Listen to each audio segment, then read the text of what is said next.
All right, we are back. This is Techmath1. We're looking at Chapter 3, the last two sections of Chapter 3, 3.6, 3.7. We're doing, here we'll make C3PO look that way a little. We're doing applied problems. So word problems. I even call them applied problems now. But word problems. So let's take a look. Number 61 on page 131. In an electric circuit, current I in amps, voltage V in volts, and resistance R in ohms are related by this formula. So they'll give you a formula. You won't have to memorize these. Now, obviously, if you get a career in electricity, be an electrician, you're probably going to memorize those from use, but for this course, any formulas that they want you to manipulate, they're going to hand them to you, so you shouldn't have to memorize anything. Find the resistance where the current is 5 amps and the volts are 20. So they gave us volts are 20, and what else did they give us? I, right, was amps. Current, so I is 5. Okay, so now we just sub those in. So you take that 5 and put it over there, and you take that 20 and you put it up there, and R, and now you just put that over 1, cross multiply and solve, right? It becomes a proportion. So 5R is equal to 20. Be careful, divide both sides by 5, and R is equal to 4. And now we'll put it in, what is that, 4 ohms, right? Ohms, resistance was ohms. And there we go. So we sub it in and cross multiply and solve. Let's do another one. 66. Order 66. Let's take a look at that. It is for a gas, the initial volume V sub 1 and the final volume V sub 2, both in liters, and the initial temperature T sub 1 and the final temperature T sub 2, both in degrees Kelvin, are related by this formula. The volume over the initial volume divided by the new volume is equal to the initial temperature divided by the new temperature. And so a proportion. When the initial volume is 40 liters and the initial and final temperature are 280 and 350 respectively, find the final. Okay, so we're just going to put the 280 there, the 350 there for the temperatures. And then they gave us the initial volume was 40, and we're finding the changed volume. So we cross multiply and solve again. Again, you're going to bust out your calculator for that. So 280 V sub 2 is equal to 40 times 350.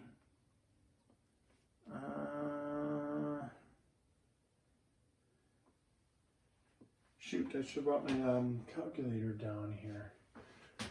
We'll have to do it by hand. Put the 0 down, 0, 20, carry the 2, 12, 13, 14,000. And now 280 V sub 2 equals 14,000, divide by 280, divide by 280. And that should be 50.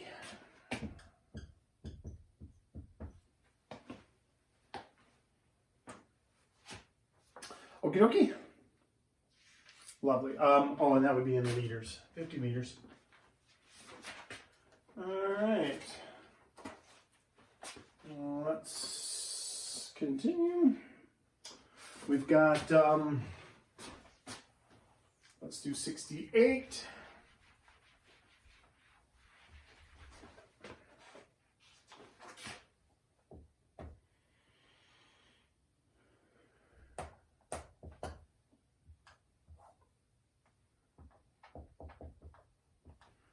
So this is in an electric circuit, the current I in amps, the voltage V in volts, and the two series resistances, R sub 1 and R sub 2, in ohms are related by this formula.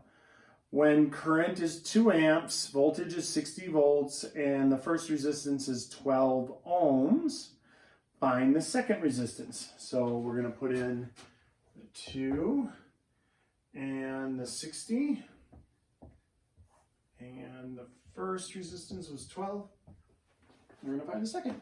Okay, so this is just like the chapter before. After you're given the formula, they give you this value, this value, and this value. You put them in, and now cross, multiply, and solve.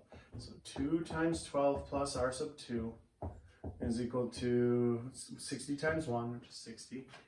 Do the distributive property. 24 plus 2R2 is equal to 60. Minus 24, 2R sub 2 is equal to, what is that, 36? And then divide the 2. So R2, woo! Just like Star Wars R2, right? R2 is 18 ohms. Ohms. All right. Okay, let's take a look at 70.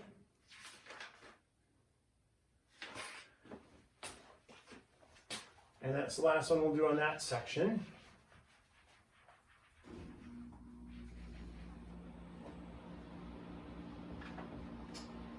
So 70 is, let's see, C sub t is equal to C1, C2, or C1 plus C2. All right, I'm going to turn the dehumidifier on.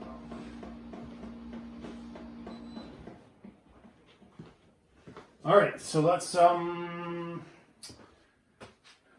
an electrical circuit, two series capacitors, capacitances, C sub 1 and C sub 2, have a total capacitance, C sub t. The three capacitances are in microfarads, are related by the formula. C sub t equals C sub 1, C sub 2 over C1 plus C2. I wrote that on board already. And then when the first series capacitance is 40 and the total is 8, find the second. Ooh, so this is going to be an interesting problem. So they gave us the total, 8, and they gave us 40, but they didn't give us C2. And so look at what's going to happen there. We're going to cross multiply again, right? So 8 times 40 plus C sub 2 is equal to 40 C sub 2. And so we end up with variables on both sides here. So what is that? 320 plus 8C2. And that's equal to 40C2. And then subtract 8C sub 2, 8C sub 2. So we got 320 is equal to 32 C sub 2, and then we divide by 32. And 10. So that's 10 microfarads. That's one of the things I find appealing about this course is that, you know, these examples are real. They're realistic problems. And so I like having the realistic problems. Okay, so let's do a couple off of 3.7. We're going to jump to page 138 and let's do 75, the airplane problem, number 75 on the bottom.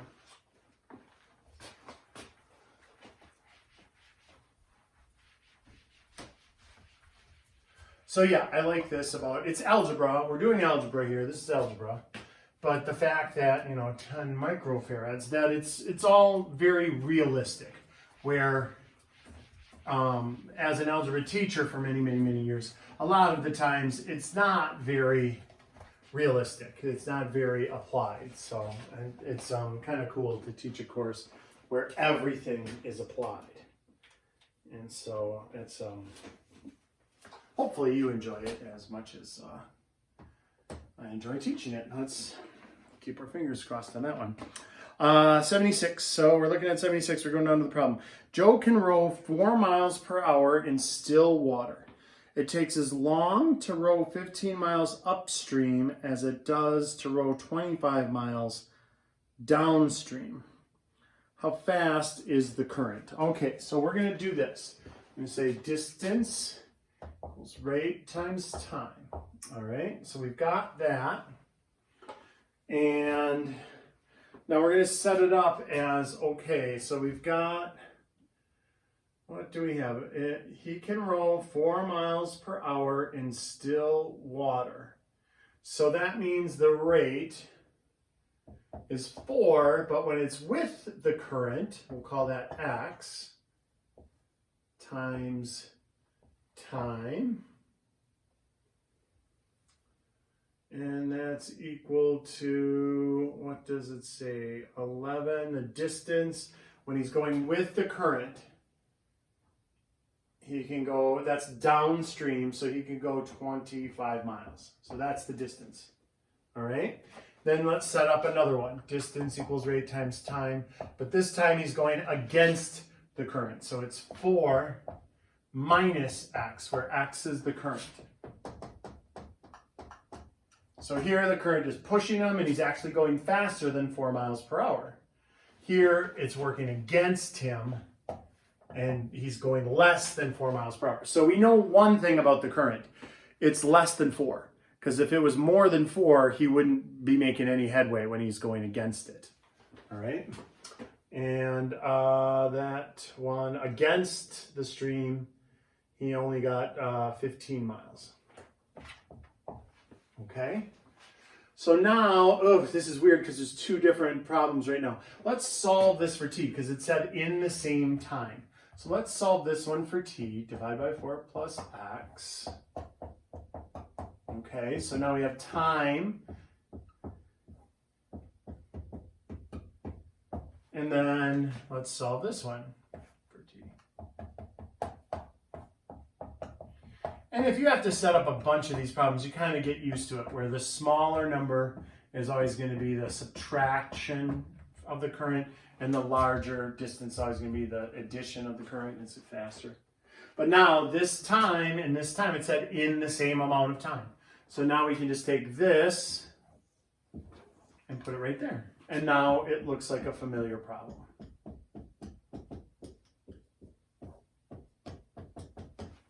So we cross, multiply, and solve. So we got 15 times 4 plus x is equal to 25 times 4 minus x. We do the distributive property.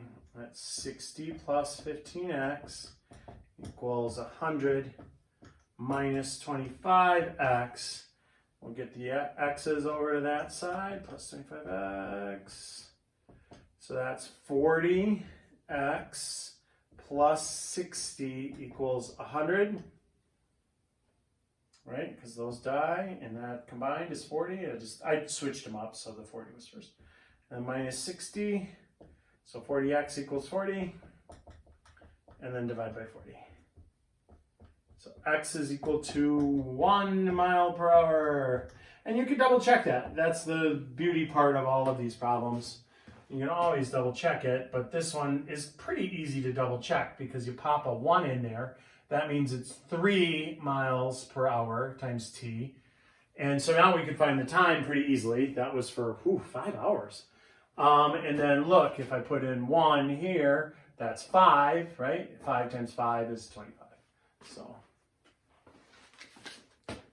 I hope that wasn't all in the same day, because 10 hours of rowing, Joe's arms are going to be dead. All right, so that was 76. Oh wait, I want to also do 75. So we'll do one more problem, and then that'll be it for the video. So let's do 75. That was 76. I also want to take a look at the airplane one, 75.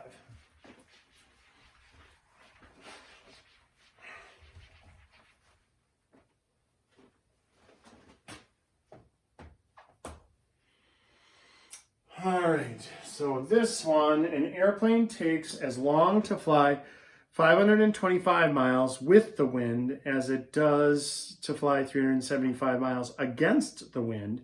If the wind is blowing at 10 miles per hour, then what is the speed of the plane? So this is really the same problem that we just did. It's just, so distance equals rate times time. Distance equals rate times time. So let's do this again. This time it's the rate of the plane we don't know, but we have with the wind, which is going 10 miles per hour. And so when it's going with the wind, it flies 425 miles. And when it's going against the wind, it flies 375. Ooh, make sure you write down the numbers right. That's the worst. You put one wrong number down and then you work the whole thing out. All right. So now we're going to do the same thing. It's in the same amount of time again. So we're going to divide this by r plus 10.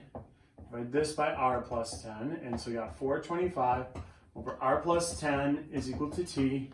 Divide this by r minus 10. Divide this by r minus 10. We got 375 r minus 10 t. And now we're going to set those two equal to each other because it said in the same time. So just going to take that. Right there. So 375 over r minus 10 equals 425 over r plus 10. And I've had students ask, they're like, if I see these problems over and over again, can I just set it up right here, like this, right now? And yes, you can. If you're, want to skip all this. This is all the explanation of how we got to here. All right. So then you cross multiply and solve. 375 times r plus 10 equals 425 times r minus 10. So we got 375r plus 3750. And we got 425r minus 4250. All right. And so let's red row over 375r over. So that cancels off that, and we get 3750 is equal to, what is that, 50? It's 4250, and then add 4250, add 4250, oops, not divide, that would be add.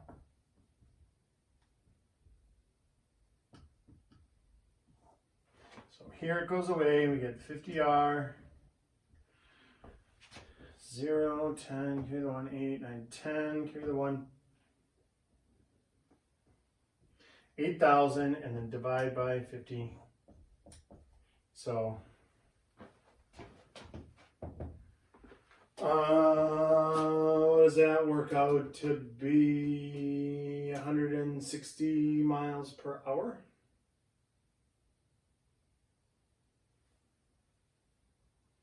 Yep, 160.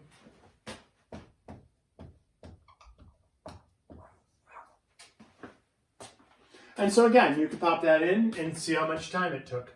150 times that amount will give you 375, and 170 times that amount will give you 425. You divide that out, and then I'll tell you how many hours it was in the air. All right? And that is it.